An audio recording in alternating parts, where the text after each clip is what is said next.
Prayer hall வச்சுருக்காங்க Sims ஹாஸ்பிட்டலில்.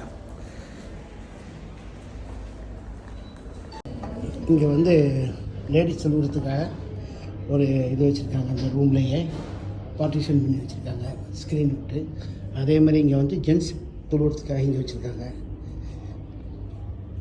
பெரிய விஷயந்தான் இது. எப்போக்கப்போ வந்து இங்கே ஒர்க் பண்ணுறவங்களும் தொழுதுக்கிறாங்க. வர பேஷண்ட்டும் வந்து தொழுதுருக்காங்க.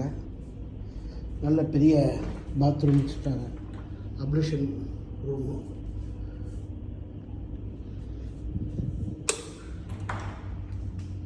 பெருசு